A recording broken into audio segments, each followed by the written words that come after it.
Pregnant women, avoid harsh chemicals. Maya had always loved the scent of lemongrass. It reminded her of her grandmother's little garden, tucked behind the old blue house in the countryside. That scent was the reason she chose the organic cleaner with the label. That read, 100% natural, safe for babies. It was a small act, but for Maya, now 6 months pregnant, every choice felt like a whisper to the future. Pregnancy had changed her. Not just her body, her cravings, her sleep, the way she held her hands instinctively over her belly when she walked, but her awareness. She had begun to see the world not just through her own eyes, but through the imagined eyes of the child growing inside her. Every smell, sound, ingredient label, and even cleaning product became a conversation between her and her unborn child. Are you safe here? She would wonder, standing in a brightly lit supermarket aisle, scanning products with names she could barely pronounce.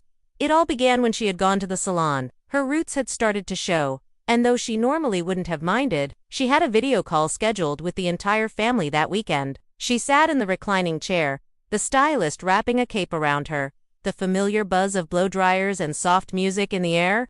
As the stylist opened the ammonia-based hair dye, a sharp scent wafted toward her, almost medicinal, almost burnt. Maya flinched. "Is this safe for pregnant women?" she asked, trying to sound casual. The stylist hesitated. "It's common, but some doctors recommend you wait until after the first trimester. Ammonia can be a bit harsh." Maya didn't finish the appointment. That night, sitting cross-legged on her couch with a hot mug of chamomile tea, she began to research. She found articles, forums, studies, and anecdotes. The message was clear. Pregnant women, avoid harsh chemicals, reduce contact with ammonia-based hair dyes, pesticides, and harsh cleaning products. The words stuck to her mind like a gentle warning bell. They weren't meant to scare her, but to awaken her. From that day, Maya's life became a quiet revolution.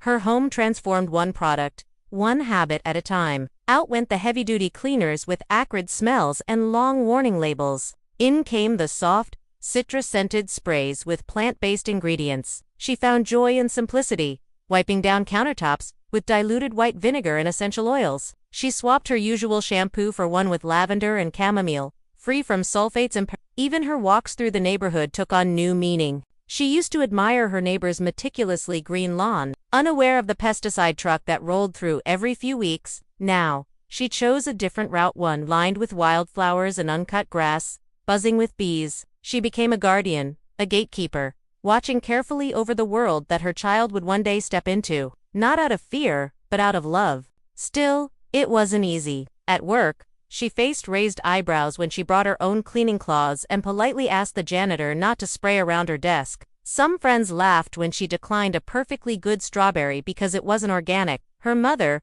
who had raised 4 children without once worrying about toxins, gently rolled her eyes. But Maya stood firm. One evening, as she lay on her side, a soft kick fluttered beneath her skin. She pressed her hand to the curve of her belly and whispered, "I'm learning for you.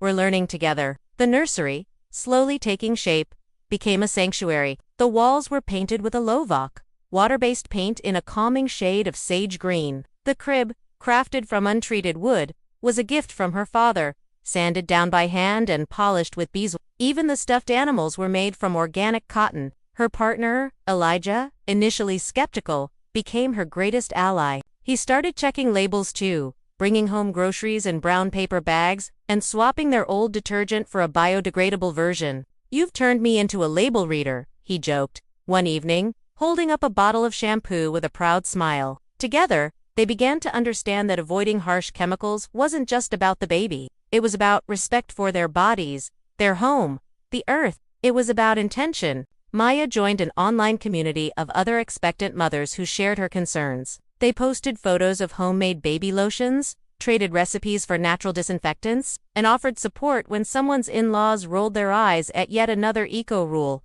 Through them, she learned more. How even a small amount of exposure to pesticides could affect a baby's development. How certain fragrances contained hidden chemicals. How flame retardants in furniture were linked to long-term health risks. It wasn't about panic, it was about empowerment. "Knowledge is peace," one of the mothers had written, "because when you know better, you choose better." Maya took that to heart. She didn't become obsessive. She didn't eliminate every risk because she knew that perfection was a myth. Instead, She made thoughtful choices. Mindful ones. She gave herself grace when she couldn't find a perfect product, but she kept moving forward. At her next doctor's appointment, her midwife smiled as she looked at Maya's glowing skin and steady vitals. "You're doing great," she said. "Keep listening to your body." "I'm listening," Maya replied, "and I'm learning to hear what it needs." The months passed. As the seasons shifted, Maya's belly grew round and full like the harvest moon. The house smelled of warm bread, soft herbs, and sunlight through the windows. The baby's room was nearly complete, filled with books and tiny clothes washed in fragrance-free detergent. One day, while folding a little onesie, Maya paused. She thought of the world her child would enter, beautiful, yes, but also chaotic, noisy, full of contradiction. She couldn't protect them from everything, but she could build a foundation. She could show them, by example, what it meant to live with awareness. That night, she wrote a letter, not to herself, but to the child she hadn't yet met. "Dear little one, you are still a mystery, wrapped in quiet and movement. But already, you've changed me. You've made me see the world differently, made me slow down, pay attention. I've learned what it means to care not just for myself, but for someone I haven't even held in my arms. I promise to do my best to give you a safe start, to keep your first breaths free of things that might hurt you, even invisibly, to question what we bring into our home, to walk gently on this earth, for your sake. You've already made me braver, wiser, softer. I can't wait to meet you. With love always, Mom." When the time came, and Maya finally held her baby in her arms, tiny, wrinkled, and perfect, she knew every choice had been worth it. Not because the world was suddenly safe, but because she had met it with eyes open and a heart full of intention. And in that moment, as the baby's fingers curled around hers, Maya whispered, "Welcome, little one. I've been waiting, and I've tried to make the world just a little softer for you." Moral of the story: every small decision matters. Pregnant women?